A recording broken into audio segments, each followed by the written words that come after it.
y amén. Bien, segundo libro de Samuel, capítulo número 11. Recordará usted los antecedentes ya por medio también de la lectura de estos primeros 4 versículos. Había, en aquel tiempo, dice la Biblia, la costumbre de salir a la guerra, sobre todo en la época para ellos era la primavera. Diríamos una estación del año dentro de la cual los reyes o por lo general los pueblos solían pactar guerras para poder ampliar o conquistar otros reinos. Durante aquella época, la Biblia dice que luego de que aconteció la primera batalla que tuvo David contra los sirios, recordará usted que los sirios fueron contratados por otro pueblo, los amonitas. Estos obviamente para tratar de sacarse de encima a los de Israel, pero Dios le concedió la victoria a David y por ende al pueblo judío. Todo esto se lo llevó a cabo no en un día, fueron batallas permanentes, constantes, tanto así que al año siguiente nuevamente ahora se confrontaban los ejércitos de Israel frente al ejército de los amonitas. Recordará usted que en la primera batalla que sostuvieron los amonitas, se encerraron en su ciudad, cerraron las puertas tras de sí, sus murallas, y de ahí en adelante ellos no siguieron batallando contra los judíos. Ahora bien, cuando vamos al verso número 1, David comete su primer y gran error, diríamos, en su vida espiritual. La palabra nos anticipa en el verso número 1 que en el tiempo de guerra David se queda ¿en dónde? Se queda en su casa, se queda en su palacio. Dice el verso número 1, aconteció al año siguiente, en el tiempo que salen los reyes a la guerra, que David envió a Joab y con él a sus siervos y a todo Israel, y destruyeron, dice, a los amonitas y sitiaron a Rabá, pero David se quedó en Jerusalén. Ahora, entendamos algo también en parte del verso primero. Cuando la Biblia menciona de que destruyeron a los amonitas, sitiaron la ciudad, esto no se lo hizo en un determinado, en un determinado tiempo, hablando de un día o de una semana. Esto debió haber pasado mucho tiempo, muchas semanas o meses para poder lograr esta gran conquista. Pero el verso 1 diríamos que se adelanta tanto de los acontecimientos iniciales de la batalla y los acontecimientos finales de esa batalla. Le digo esto porque después del capítulo 11, nuevamente el texto va a citar que David es demandado a que vaya a Rabá para poder ganar de ella, la corona de ese rey o de ese reino. Ahora bien, David dice en el versículo 1, en la parte final, se queda en Jerusalén. Sucedió, dice en el verso número 2, que ahora David se encuentra descansando en una de las tantas tardes que debió haber tenido ya, por costumbre el hacerlo. Se queda dormido, se levanta tarde y dice que subiendo, en el terrado de su palacio, ve a la distancia a una mujer, dice la Escritura, que se estaba bañando. Obviamente que este acto, diríamos, de aseo, era muy inusual. En todo caso, reconociendo que quien lo estaba llevando a cabo era una mujer casada, dentro del cual también me recuerdo que la semana anterior se enseñaba acerca de la privacidad que debe de haber también entre los hijos de Dios a la hora de quedar expuestos de pronto para hacer tropezar a alguien, de pronto diríamos a veces a sabiendas, a veces sin saberlo, pero un creyente debe de siempre estar apercibido y no ser tropiezo para nadie.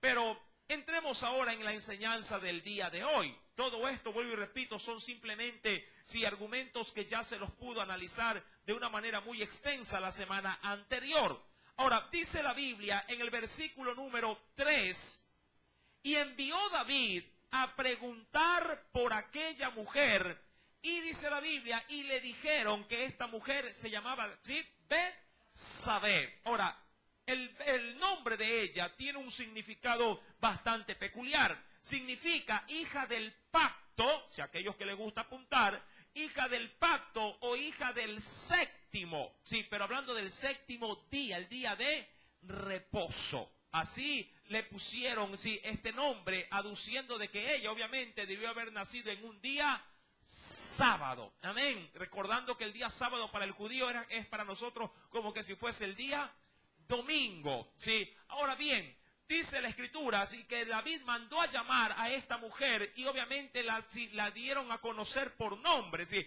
Esta es Betsabé, pero le hacen saber que era mujer de Urías. Ahora, este Urías más adelante va a salir. Este Urías era un hombre, diríamos, bien enrumbado en el gobierno de David. No solamente la escritura lo nombra en este suceso. De hecho, si me acompaña un poco más adelante, venga conmigo por favor, en el mismo libro de Samuel, pero un poquito más adelante, se nos dice acerca de él en el capítulo número Segunda de Samuel, capítulo 23. Acompáñeme por favor un poco más adelante, como para poder tener ciertos indicios de este hombre. Segunda de Samuel, capítulo número 23. ¿Lo tiene? Al inicio del capítulo, sí, dice, o tiene como prefacio, ya antes del versículo 8, dice, los valientes de David, entendiendo que estos valientes eran los mayores guerreros, o los mejores guerreros que tenía, o los soldados que tenía David a su servicio. Ahora, dice el versículo número 39, ya enumerando esa lista, se encuentra justamente este individuo ahí, sí, detallado. Dice ahí, Urías, ¿sí lo tiene? Segunda de Samuel 23, verso número 39. Dice, Urías Eteo, 37 por todos. De los 300 más, diríamos, adiestrados que tenía David, como de un séquito real, este formaba parte de los, diríamos, de los 40 primeros, o los 37 primeros más talentosos para la guerra. ¿Quién? Urías. Amén. Urías pertenecía también a una descendencia bastante, diríamos así, de alcurnia. De hecho, sí, su padre era Ahitofel. Ahitofel, que era, mi amado hermano, en este caso, sí, padre de Urías, este hombre era consejero del rey. Era inclusive tenido en gran dignidad, tanto así que las palabras que Ahitofel hablaba como consejo para el rey, era considerada palabra de Dios, es decir, palabra fidedigna. De ello, mi amado hermano, bueno, más adelante lo estaremos topando allá en Reyes capítulo 16, pero eso lo veremos un poquito más adelante. Ahora, vueltos al libro de Samuel, capítulo número 11, que es el texto que nos compete en esta noche, dice la Biblia en el verso número 3, le dijeron, ¿verdad?, acerca de Betsabé, que ella es hija de Elián, mujer de Urías Eteo. Verso número 4, ¿qué es lo que pasa con David? Dice la Biblia, y envió David mensajeros y la tomó y vino a él, y él, dice ahí, durmió con ella. Ahora, ¿por qué el texto bíblico es tan explícito al decir o al mencionar las acciones de parte y parte? Dice ahí, la mandó a llamar. ¿Qué pasó luego seguido a eso? ¿Qué dice el texto? Vaya por favor otra vez al versículo número 4. Si la mandó a llamar, recuerda, le envía ¿qué cosa? Mensajeros, dice la Biblia, la tomó y vino a él, y seguidamente dice, y él durmió con ella. ¿Qué cree usted que trata de anunciar la palabra con esta descripción? De que este proceso de adulterio fue de mutuo acuerdo. Tanta culpa, obviamente, la tenía, David, como también la tenía, ¿quién? Betsabé. Mi querido hermano, en otras oportunidades, de hecho, si lo vemos ya bajo la óptica de un hombre, hablando de José allá en el libro del Génesis, cuando la mujer de Potifar quiso acostarse con él, mi amado hermano, tomó una decisión de no hacerlo y prefirió salir, ¿qué cosa? De ese momento tan crítico. Prefirió salir corriendo, pero no de una manera usual, sino corrió, desnudo, porque la mujer de Potifar tomó de su vestuario, del poco que tenía, y ella se quedó con la ropa de él, y él abandonó ese lugar, desnudo.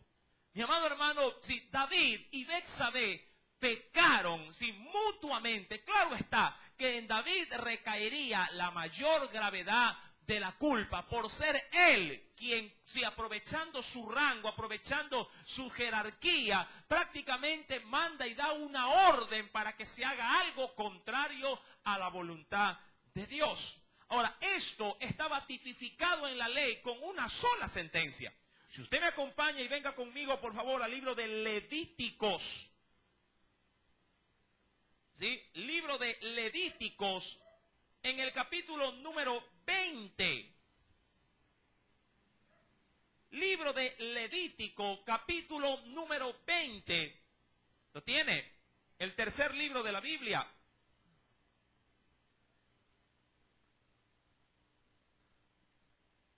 Dice el Señor, versículo número 10. Levíticos, capítulo 20, verso número 10. Dice, si un hombre cometiere adulterio con la mujer de su prójimo, ¿sí? El adúltero y la adúltera indefectiblemente, dice ahí, ¿cuál es la sentencia? Serán muertos. Ahora, esta reglamentación bíblica estaba en pleno vigor y está en pleno vigor, según la óptica de ¿quién? De Dios. Claro, bajo la óptica de Dios en la actualidad, la muerte no es la sentencia que de pronto establece la ley terrenal, pero si diríamos que espiritualmente personas que caen en adulterio mueren delante de la gracia o la presencia del Señor, están totalmente separados, muertos. Solo un arrepentimiento veraz y sincero podría volver a restaurar, sí, la relación con su Dios de un hombre o de una mujer que haya caído en adulterio. ¿Por qué? Porque el adulterio, mi amado hermano, es un pecado que penosamente, sí, se empaña o diríamos se deteriora el cuerpo, dentro del cual Dios ha estimado que este cuerpo es templo de su Santo Espíritu. No hay pecado tan, diríamos, tan grave. Ahora, no quiero poner en un escalafón los pecados, en una jerarquía, que este pecado puede ser más grave que otro. Todos los pecados tienen una sola sentencia bajo la óptica bíblica. Todos los pecados tienen un mismo pago, y la paga del pecado es la muerte, indistintamente de qué se haya realizado. Pero en cuanto diríamos a ofensa a Dios, el pecado de adulterio es superior que muchos otros pecados. Todo esto, mi querido hermano, tenía una sola sentencia bajo la ley. David y Betsabé tenían que morir. Ahora, él obviamente no solamente incurre en esto, sino que si este pecado viene acompañado con un sinnúmero de males. Recuerde que David manda a llamar a esta mujer y por ende quiere, mi amado hermano, tapar en este caso su pecado con mentiras. ¿Usted cree que la gente que estaba junto a David no se dio cuenta de lo que él estaba haciendo?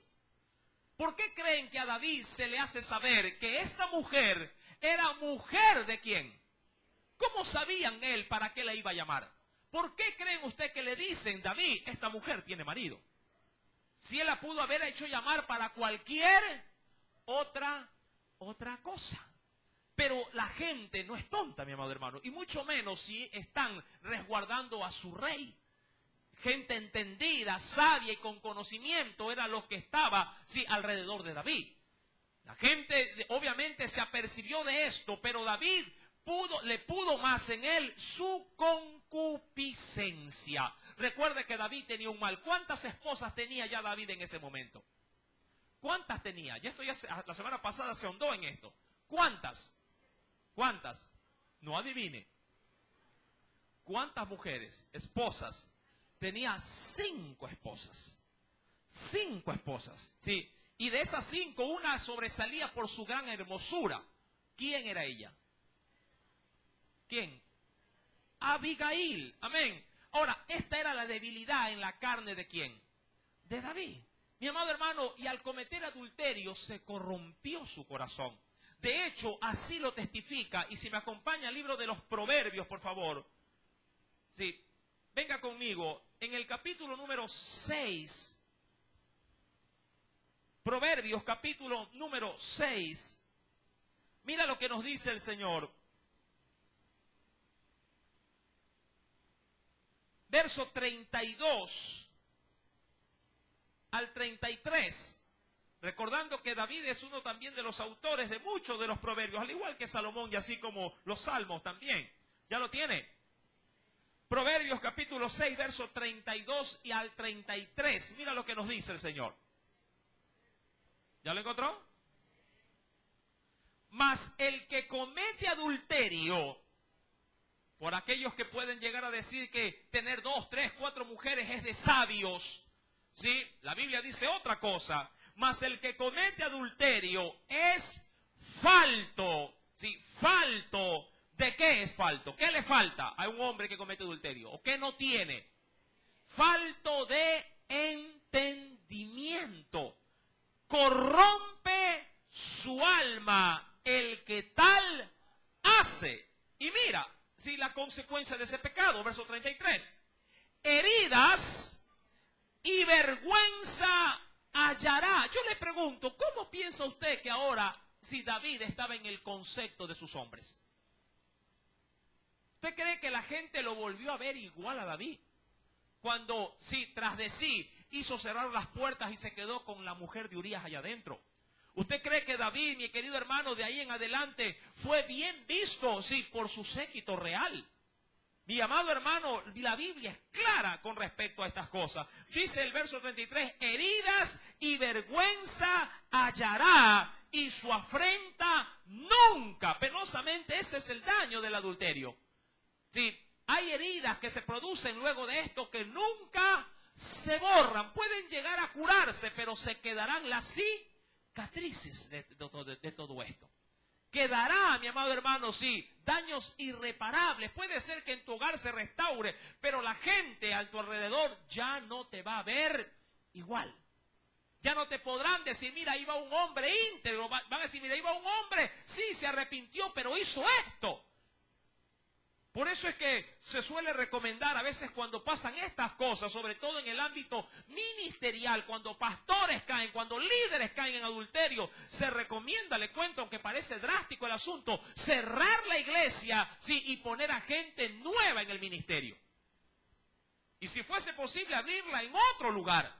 Porque se ha tirado abajo, se ha puesto una piedra de tropiezo donde el sector o quienes viven en sus alrededores no darán, mi amado hermano, su corazón conforme, diríamos, a la piedad que tiene el Señor en su palabra, por el mal ejemplo que se ha podido simplemente ventilar. ¿Cómo podría alguien venir a Cristo diciéndole, si vamos a esa iglesia, sí, pero en esa iglesia el pastor se fue con la que cantaba? ¿Usted acudiría a ese lugar a recibir instrucción espiritual? Sin duda alguna que no. Mi amado hermano, el adulterio es un pecado, sí, totalmente grave y de gran perjuicio para quienes están, en este caso, involucrados. David, al igual que lo dice este proverbio, sí, tenemos que tener presente estos aspectos. Si había provocado heridas, vergüenza y su afrenta nunca sería borrada. Su pecado fue perdonado, pero su afrenta quedó con consecuencias permanentes. Tanto así que después en el estudio de Samuel vamos a ir viendo una a una de esas consecuencias. Vueltos, mi amado hermano, al texto de Samuel, capítulo número 11. En el verso 4, él duerme con ella y dice más adelante, luego ella, ¿qué hizo, mi amado hermano? Dice ahí, luego ella se purificó de su inmundicia y dice, y se volvió, ¿sí? Y se volvió a su casa. Ahora, ¿qué tiene que ver este asunto de purificarse de su inmundicia? Ahora, ella estaba cumpliendo simplemente un ritual ordenado por la misma palabra. Venga conmigo, por favor, y veamos este antecedente. Allá en el libro de Levítico, que es un libro precioso en el cual se nos dan muchas pautas, sobre todo morales, ¿sí? El Señor había establecido una purificación, ¿sí? A fin de traer asepsia, sobre todo, o limpieza, ¿sí? Para cierto tipo, diríamos así, de acontecimientos biológicos propiamente que tenemos todos los seres humanos. Entre ellos, tener las relaciones sexuales. Mira lo que nos dice en Levítico, capítulo número 15.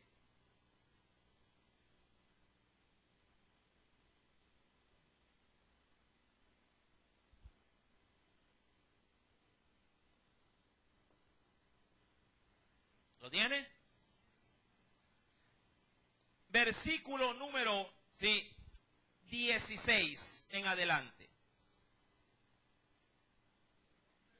¿Sí? ¿Ya lo encontró? Levíticos 15, versículo 16 en adelante. No se vaya a sentir ofendido por los términos que utiliza la Biblia, pero esa es la enseñanza. Cuando el hombre tuviere emisión de semen, lavará en agua todo su cuerpo, y dice ahí, y será inmundo, dice ahí, hasta la noche, ¿sí? Entendiendo que la noche para el judío empezaba prácticamente, ¿a qué hora? A las 6 de la tarde, sí, ahí empezaba.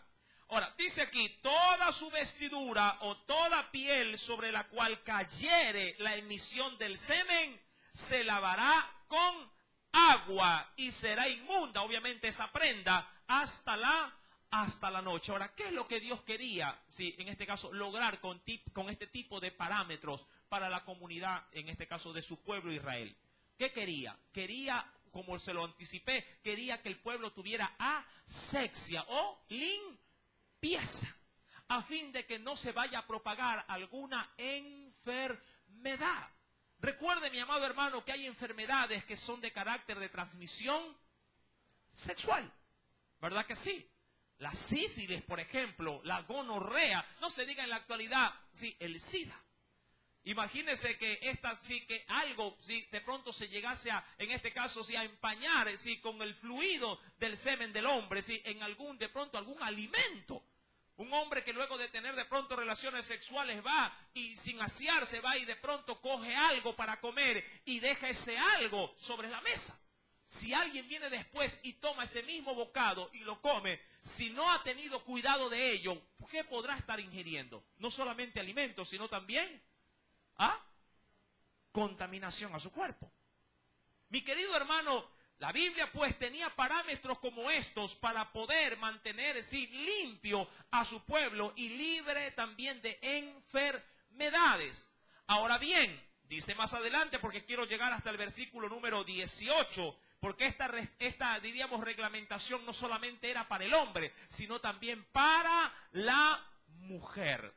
Yo no sé si usted ha escuchado cómo a veces los ginecólogos, cuando revisan a las damas, que es creo que yo la más frecuente que busca este tipo de, diríamos, de auxilio clínico, ¿sí? Suelen muchas veces llamar duramente la atención por el desaseo o la falta de asexia de las mujeres, en la cual muchas de pronto siempre viven con inflamaciones o infecciones en las vías urinarias. También es bien cierto que esas infecciones vienen a través de la falta de asexia también ¿de quién? Del hombre. La mujer suele muchas veces ser más aseada que el hombre. El hombre viene todo sucio del trabajo, todo cansado, sudoroso y quiere estar con su mujer sin tener las debidas precauciones de salubridad. Y eso produce ¿qué cosa en ella? Enfermedades. ¿Sí? ¿Me está entendiendo? Aquí aprendemos de todo en la Biblia. Amén. Ahora bien, dice la Biblia, versículo número 18, y cuando un hombre yaciere con una mujer, y tuviere emisión de semen, ambos se lavarán con agua y serán, dice aquí, inmundos también hasta la noche. Sí, es decir, un lapso de abstinencia, ¿para qué? Para descontaminar cualquier de pronto cosa que se hubiese ensuciado con semen. Ahora bien, esta situación, de alguna manera estaba en pleno vigor en los tiempos de David. Ahora dice la Escritura en el versículo 4, y entendiendo ese texto bíblico, que cuando ella se purifica de su inmundicia, obviamente, si procedió a hacer con su cuerpo, ¿qué cosa? Lavamientos. Amén. Y mucho más si ella se había acostado ¿con quién? Con un rey que tenía ¿cuántas mujeres? Aparte de las concubinas. Mi amado hermano, ella estaba más expuesta que el mismo David. Por eso es que a veces en consejería se les dice a las mujeres, cuando los hombres son, mi amado hermano, inconversos y andan con una y con otra, que si quieren regresar al hogar, si quieren nuevamente formalizar una relación con ella porque el marido se le ha ido, se recomienda que el marido ingrese a casa con un examen en su mano que le diga que no tiene enfermedades de transmisión sexual. ¿Cuánta gente no se ha contaminado de SIDA? Así, al ver que su marido es promiscuo y anda brincando con una, con otra y con otra. Son las consecuencias penosamente de una vida de adulterio. El hombre de pronto no mide en ese momento, por la calentura, como se suele decir, no mide las consecuencias, por el disfrute de un momento, pero esta situación puede causar daños irreversibles. Y usted como hija o como hijo de Dios, porque ahora no se puede decir que los hombres son terribles, las mujeres también lo son. Ya en nuestros tiempos no hay penosamente indicios de dejar a un lado, a buen recaudo a la mujer. En la actualidad, tan pecador o tan corrompido es el hombre como lo es la mujer, penosamente. Mi amado hermano, Betsabé va pues tras este largo proceso de purificación y una vez realizado vuelve a su casa. Penosamente Betsabé, o por lo menos la Biblia no lo dice, no presentó resistencia alguna. Hay ciertos indicios para poder saber por qué ella accede a acostarse con David. Claro, en primer plano no se lo ve en el capítulo 11, pero sí en capítulos posteriores en otros libros.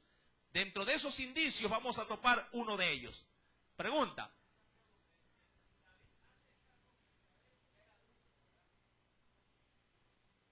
Por supuesto que sí. Bueno, adulteraron los dos, porque para poder adulterar hay un requisito, se debe de estar casado. Y David ya estaba casado. Indistintamente, cuántas mujeres vengan después del casamiento, toda relación, con una mujer, que obviamente él estando casado, toda relación con una mujer ya es adulterio.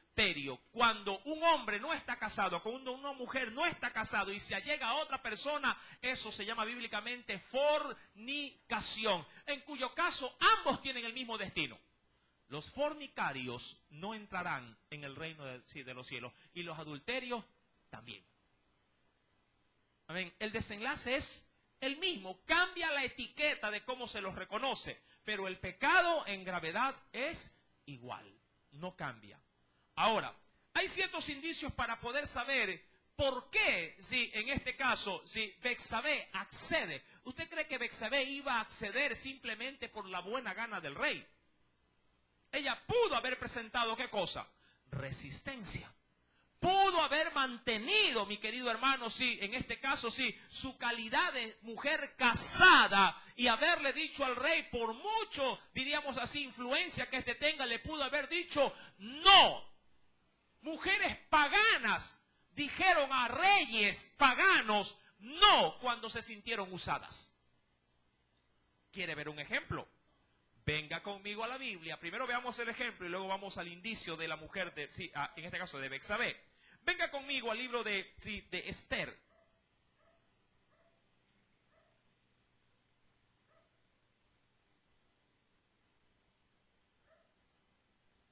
Vamos con la reina Esther.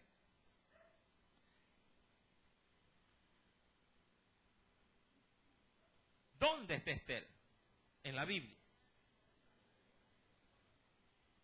Después de Esdras, Nehemías, y ahí viene Esther.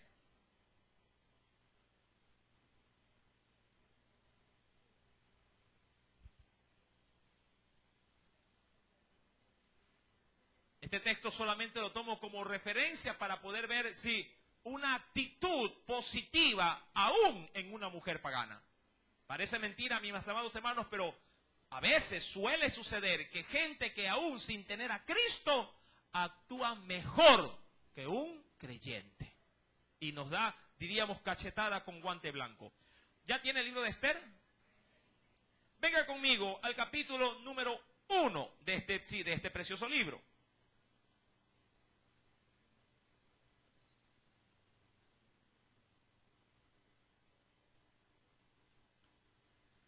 Capítulo número 1.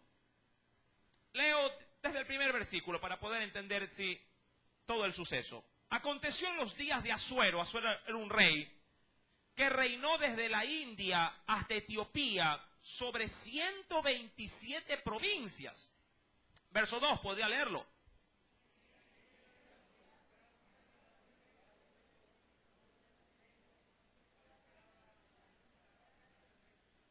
En el tercer año de su reinado hizo banquete a todos sus príncipes y cortesanos, teniendo delante de él a los más poderosos de Persia y de Media, gobernadores y príncipes de provincias.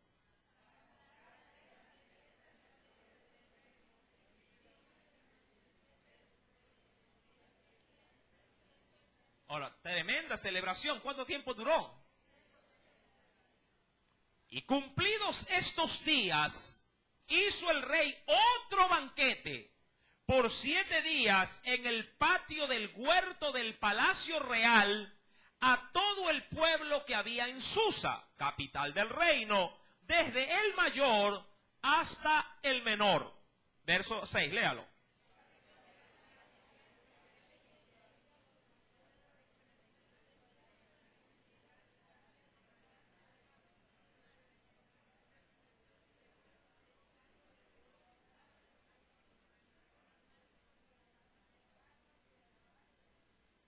Y daban a beber en vasos de oro y vasos, dice aquí, diferentes unos de otros, es decir, de varios modelos.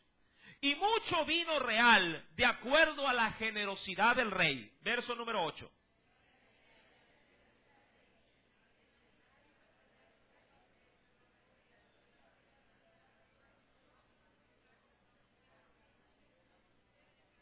Verso 9.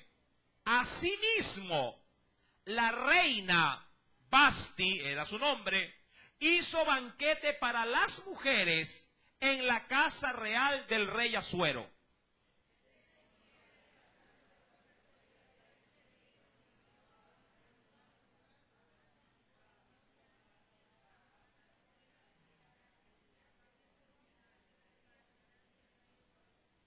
Que trajesen a la reina Basti a la presencia del rey con la corona regia, para mostrar a los pueblos y a los príncipes su belleza, porque era hermosa. Verso 12.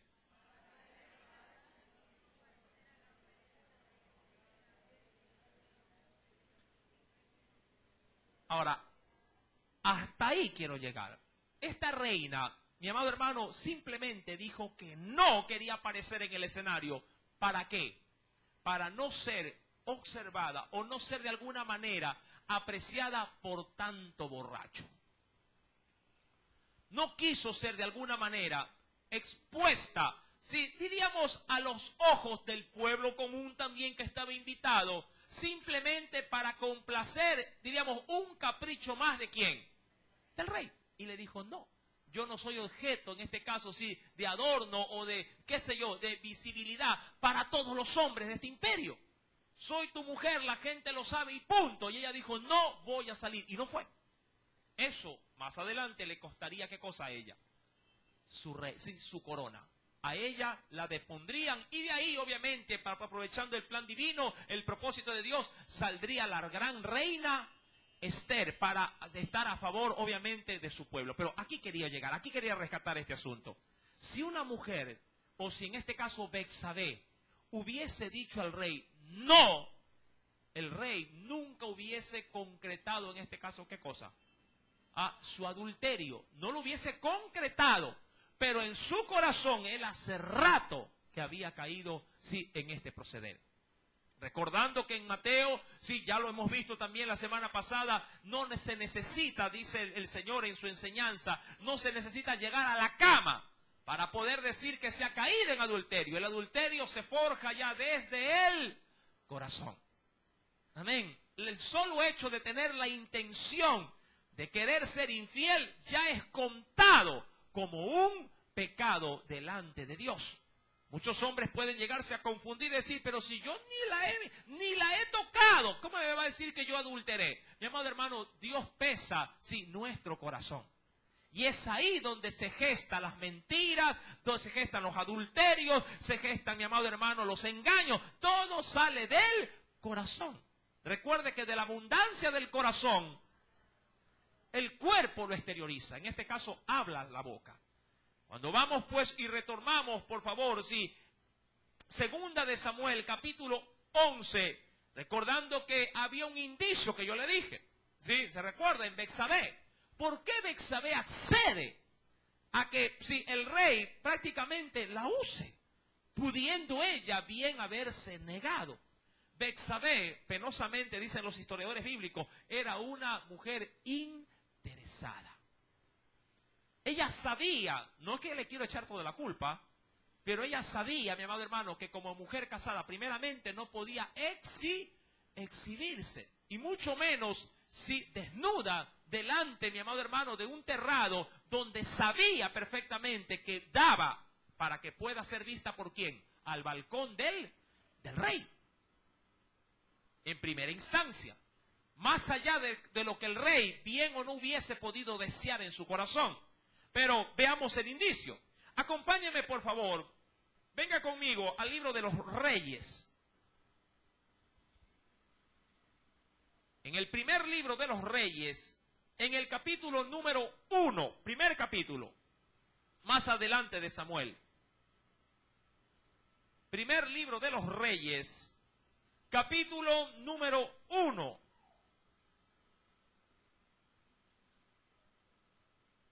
¿Lo tiene?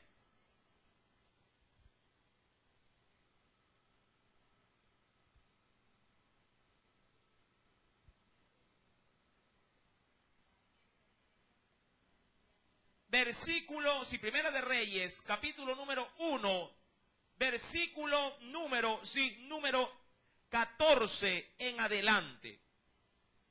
Recordando que es por medio de ella o a través de ella que uno de sus hijos sería el que le daría ¿qué cosa? Él tenía muchas esposas, David, pero de ella se le había prometido el trono para sus hijos.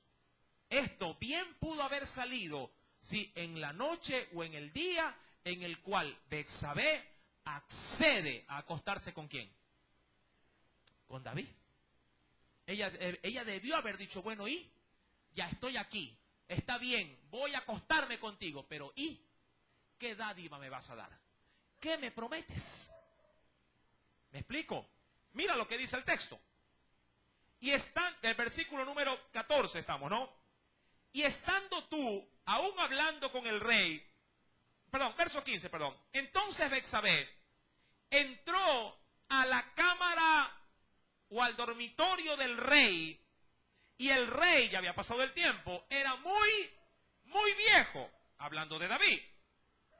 Y Abisag, sunamita, era otra mujer, le servía. Muchos dicen que esta mujer era para calentarle los pies a este rey, al rey David. Verso número 16. Y Betsabé se inclinó e hizo reverencia al rey, y el rey le dijo, ¿qué tienes o qué es lo que quieres? Y ella le respondió, Señor mío, tú, míralo, y aquí está el asunto, porque este juramento no se lo voy en otro lugar. Tú juraste a tu sierva por Jehová tu Dios, diciendo, Salomón, tu hijo reinará después de mí. ¿Por qué Salomón? Porque el primer hijo de Betsabé, ¿qué pasó con el primer hijo? Murió. Y murió porque Dios le cortó la vida. Sí, como parte del pago del pecado de David. Salomón tu hijo reinará después de mí, y él se sentará en mi trono. Verso 18. He aquí ahora Adonías, que era uno que se sublevó en contra del reino de David, dice aquí, he aquí ahora Adonías reina, y tú, mi señor, hasta ahora no lo sabes o no te has dado cuenta. Verso número 19. Ha matado bueyes y animales gordos y muchas ovejas, y ha convidado a todos los hijos del rey, al sacerdote Abiatar y a Joab, el general del ejército, mas a Salomón tu siervo no ha convidado. Ahora, luego de esta intervención, ¿qué es lo que hace el rey David? Manda a llamar ¿a quién?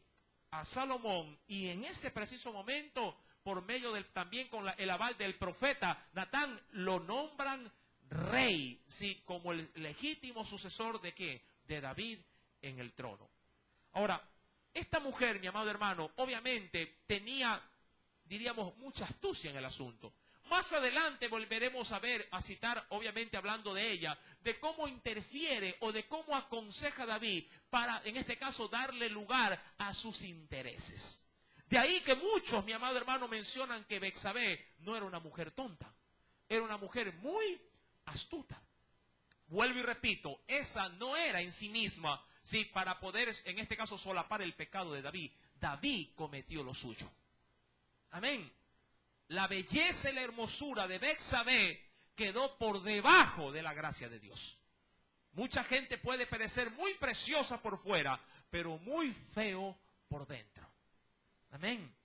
En cuyo caso, mi querido hermano, cuando vamos al versículo número 5, para vergüenza de David, como lo dice también la carta de Santiago, sí, el pecado dio a luz. Dice la Biblia en el verso 5, y concibió la mujer.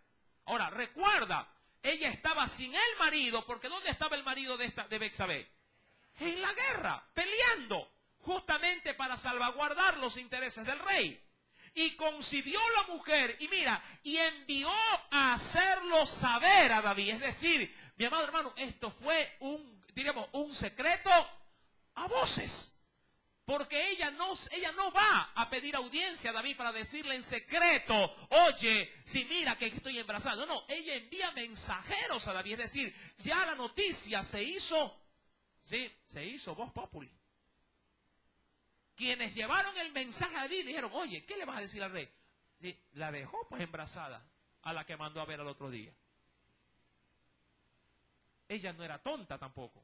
Sabía que esta situación, si no hubiese quedado embarazada, esta situación hubiese pasado desapercibida.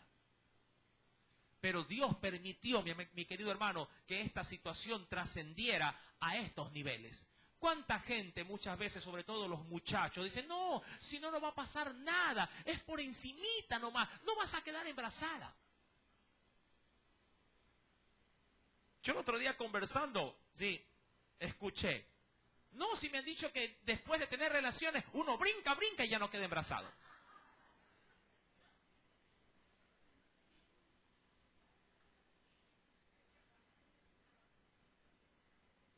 Todo lo que el hombre sembrare, eso también segará. Si usted comete adulterio, si usted tiene una relación de fornicación, su pecado le va a alcanzar. Parece mentira. Hay gente que dice, pero hermano, pero si lo hice una sola vez. Y dicen otros, si hasta estaba hasta con la regla que no se podía, pero no sé qué pasó. Mi querido hermano, sí, el diablo tapa, pero también destapa. Él nos hace creer que nuestro pecado no va a tener consecuencias. Así se lo pintó a Eva en el huerto. Come, no hay problema. Sí, porque después de que lo hagas vas a ser semejante o igual a Dios, teniendo su misma sabiduría y conocimiento para que puedas diferenciar entre el bien y el mal. Mi amado hermano, esta situación de engaño penosamente se repite día a día en nuestra sociedad. Y jóvenes, sí, diríamos, adelantándose a un suceso que Dios quiere que pase, pero de una manera lícita, caen en fornicación, hombres caen en adulterio, mujeres caen en adulterio y resquebrajan toda la pureza y la armonía de un matrimonio que Dios estuvo dispuesto desde un principio a bendecirlo. Solo por el disfrute de un pequeño momento. ¿Cuánto dura una relación sexual? Depende, dice. ¿Cuánto le quiere dar? 30 minutos. Una hora. Una hora por toda una vida. 30 minutos por toda una vida. No hay, sí, comparación. No se puede, mi amado hermano, negociar con el adulterio. No se puede negociar con las inmoralidades sexuales. ¿Me explico? Tienen gravísimas consecuencias. Ahora esta mujer hace saber a otros de que está embarazada del rey. Obvio, lo hace porque sabía que una sola era la sentencia. Y ella dijo, aquí yo sola no voy a pagar los platos rotos. Si los pago yo, que los pague él también. ¿Verdad?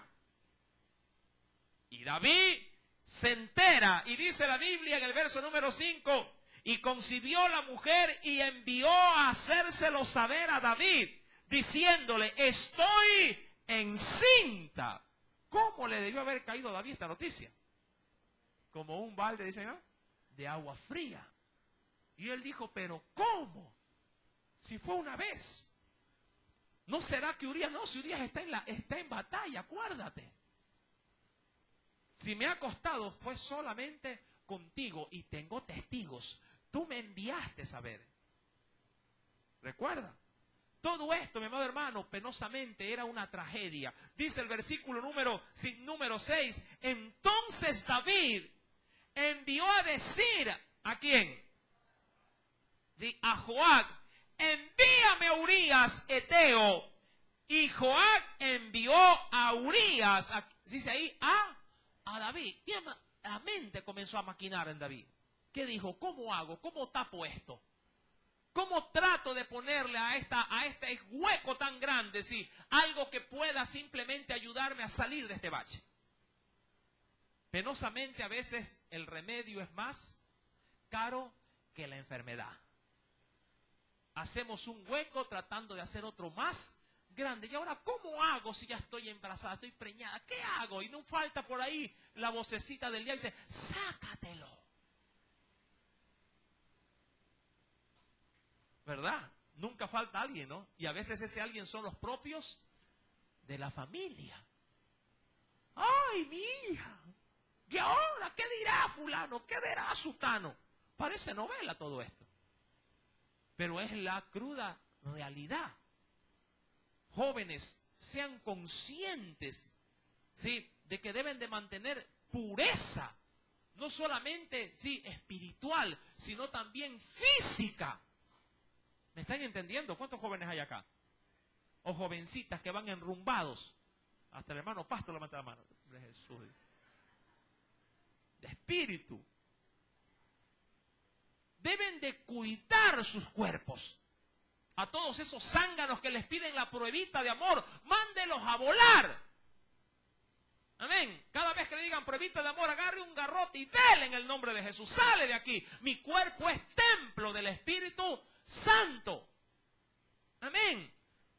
Si alguien le hace una propuesta de esa naturaleza, simplemente apártese de esa persona. Esa persona no es de Dios. El mismo diablo lo está usando, ¿para qué? Para traer destrucción a su cuerpo y quitarle la paz al hogar. ¿Qué se hace un padre, una madre cuando mete la pata a uno de sus hijos? ¿Quedan esclavos de quiénes? ¿De quiénes quedan esclavos esos abuelos? Ya no viven sus vidas tranquilas. Ahora estos se hacen prácticamente cargo de los nietos. Y como yo suelo decir esto, bueno, hace tiempo que no lo volví a mencionar. No vienen a los cultos, comienzan a dejar responsabilidades. ¿Por qué? Porque están criando nietos. Y los hijos bien orondos, porque hasta para eso ni siquiera se hacen responsables de esas criaturas. ¿Me explico? Es duro, mi amado hermano, pero es la realidad. Y esa realidad penosamente también malogra la obra de Dios. Porque usted comienza a aflojar responsabilidades, ¿qué cosa? Espirituales. ¿Por qué? Por tratar de en este caso, de soliviantar, tratar de ayudar de llevar un peso, ¿de qué? De un pecado. Claro, las criaturas no son culpables de ello, pero sí lo somos nosotros, cuando permitimos caer en pecados de esta naturaleza. Ahora David dice, ¿y qué hago para poder salir de este problema? Mandemos a ver al marido, para que el marido, sí, a buen tiempo venga, se acueste con su mujer y diga que ese hijo es de él. Mire, la malicia es rápida. ¿Qué hago? ¿Qué hago? ¿A dónde presto? ¿A quién le quito? ¿Sí? Por ahí muchas muchachas se meten, toman cosas indebidas, provocan abortos malogrados que terminan en hemorragias que hasta les cuesta o les puede llegar a costar la propia vida. Y las madres ni se enteran, los padres ni se enteran. Solamente una madre, un padre responsable, sobre todo las mamás, están hasta pendientes de cuándo se enferman sus hijas, por ejemplo. ¿Cuántos revisan? Porque dicen por ahí que a veces las últimas en enterarse son los de las casas, los padres. ¿Sabe si su muchacha está menstruando mes a mes? ¿O le está regando frescosolo ahí? David fue muy astuto para querer tapar este hueco. Las muchachas, ay, ya me enteré, hermano, gracias. Una madre responsable, un padre responsable está pendiente de estas cosas. ¿Verdad que sí? Sabe cuando su hija se enferma, sabe, la revisa, a ver, ¿cómo estamos? ¿Estamos bien o estamos? No es desconfianza, es seguridad. Y mucho más si ellas serán o ellos serán hijos e hijas de Dios, doncellas, sí, princesas y príncipes del reino. Asegúrese por lo menos mientras esté en su casa que su hija o su hijo salga, ahí también lo meto en la colada, salgan de velo y corona de su casa, que no se lancen por la ventana. ¿Sí me entiende? Mi amado hermano, y David manda a enviar a Urías. Tráemelo a Urías. Recuerda que él era uno de los 37, uno de los principales, sí, paladines de lucha en batalla. Y Joab, que era el general, dice, lo envió a Urías, ¿a quién? A David. ¿Qué hará Urías una vez llegado a David? ¿Qué le dirá David a Urías? Le dirá, sabes, ñaño, que mientras tú estabas defendiendo lo mío, yo me estaba disfrutando a tu mujer. ¿Qué crees tú que le dirá? ¿Cómo confrontará esta situación este rey? Si lo quieres saber, el próximo día viernes lo sabrás, con la ayuda del Espíritu Santo. Pero si Dios habló en esta noche a tu vida, ríndele una fuerte ofrenda de aplauso. Y cuida tu cuerpo y cuida, sí, el templo que es casa del Señor. Amén. Oremos. Padre.